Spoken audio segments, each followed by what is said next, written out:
आप बता पाएंगे सूरह फातिहा सूरत सुना देंगे क्या आप? सॉरी सर, अभी नहीं। सना नहीं। मतलब अलहम्दो की सूरत, सुबहाना की सूरत, कुल हु अल्लाहु अहद की सूरत, या कोई कलमा कोई सुना देंगे आप? कोई भी कलमा, कोई भी मुस्लिम धर्म का कोई भी कलमा एक आप सुना दो। सुना जी, सूरत आती है। सुना दीजिए। मैं भूल गई हूँ सर, सॉरी। कोई भी इस समय कोई भी सूरत याद ना? ना। आपने जैसे नमाज पढ़ी है तो किसी एक नमाज के बारे में बता देंगे कितनी रकत होती है किसी नमाज में? जी बिल्कुल, फजर में 2 होती हैं। फजर में 4 होती हैं, 2 सुन्नत 2 फर्ज।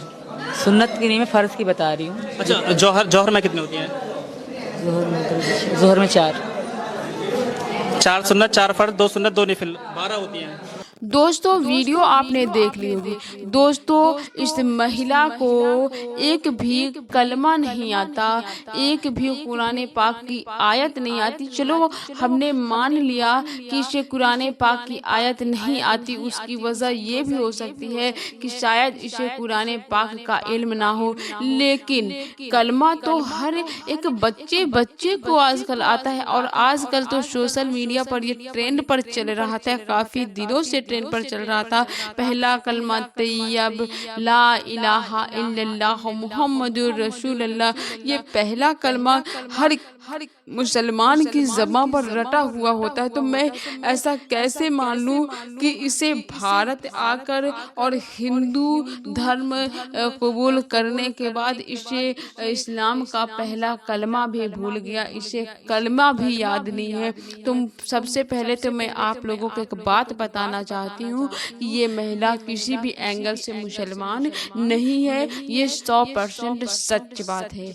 ये किसी ना किसी देश से ये हमारे दुश्मन देश की सोची समझी साजिश है। आप खुद मोटी मिसाल आप सोच लीजिए, जो 5वीं पास हो, इतने फर्राटेदार अंग्रेजी बोलती हो, बातचीत में इतना एक्सपर्ट हो, जो 3-4 बच्चों को लेकर किसी दूसरे देश पर आ गई हो, वो भी अपने पति को छोड़कर, अपने हाविंद को छोड़कर किसी दूसरे के लिए इस प्रकार से आ जाए, तो मुझे तो नहीं लगता कि ये कोई साधारण बात है। ये अगर हम और मैंने ये देखा है कि सोशल मीडिया पर मैं बहुत देख रही हूँ कि ये बहुत ट्रेंड पर चल रहा है कि शीमा हैदर पाकिस्तान से इंडिया आई है, प्यार के लिए आई है, शकीना बन गई है।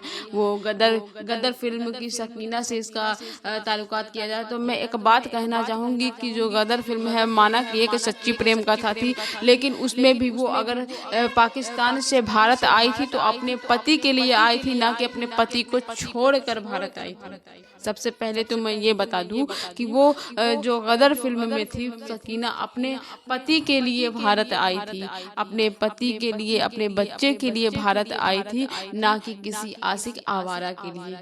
तो सबसे पहले तो मैं ये बता दूं। रही बात कि ये खुद को, ये बहुत बड़ी बात है अपने आप में कि ये खुद को मुसलमान होने का दावा कर रही है। तो मैं एक बात कहना चाहती हूँ कि ये मुसलमान नहीं है, ये मुसलमानों को बदनाम करने वाला काम किया जा रहा है। मेरी सरकार से अपील है कि इसकी जांच होनी चाहिए, और कहीं ऐसा ना हो कि ये किसी दुश्मन देश की सोची समझी साजिश ना हो, जो अगर इसकी आप जांच नहीं करवा रहे हैं फिर देर हो जाए और बहुत कुछ बड़ा खतरा हमारे देश पर मंडरा रहा हो, और हमारे देश पे बहुत कुछ बड़ा कुछ वैसा हो जाए। तो मैं नहीं चाहती हूँ, मैं अपनी ज़बान पर भी नहीं लाना चाहती हूँ कि मेरे देश पर कुछ मेरे देशवासियों के साथ कुछ गलत हो जाए। मैं चाहती हूँ जो इसका इस प्रकार से खुलकर सपोर्ट कर रहे हैं, मैं उन लोगों से पूछना चाहती हूँ कि अभी बहुत ट्रेंड पर चल रहा था कि ज्योति मौर्य ने SDM बनकर अपने पति को छोड़ दिया किसी दूसरे मर्द के लिए। तो मैं उन लोगों से, तमाम सोशल मीडिया के उन लोगों से पूछना चाहती हूँ कि अब इस पर एक्शन क्यों नहीं लिया जा रहा है।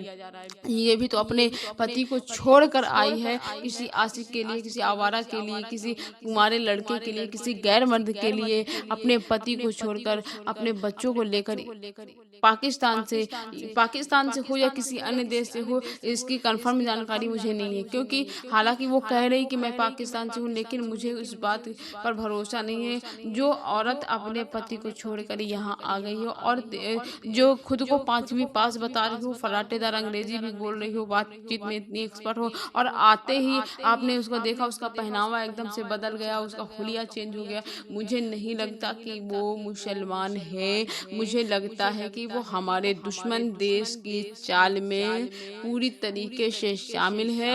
ये दुश्मन देश की खुली साजिश है जो कि मेरे देशवासी, मेरे देश की सरकार समझ नहीं पा रही है। तो मैं अपने देश की सरकार से बस इतना कहना चाहती हूँ कि इस पर सख्त कार्यवाही करें, इसकी जांच करें, और जिसने भी इसे अपने घर पे पनाह दी है उसकी भी जांच करी जाए। मेरी सरकार से ये मांग है। और मैं आप लोगों से भी पूछना चाहती हूँ कि आप लोगों की क्या राय है, कमेंट बॉक्स में ज़रूर लिखें। अपने देश के, अपने वतन के खैरियत के लिए दुआ भी करें, और मिलते हैं हम आपसे नेक्स्ट वीडियो में। तब तक के लिए अस्सलाम वालेकुम व रहमतुल्लाहि व बरकातुहू।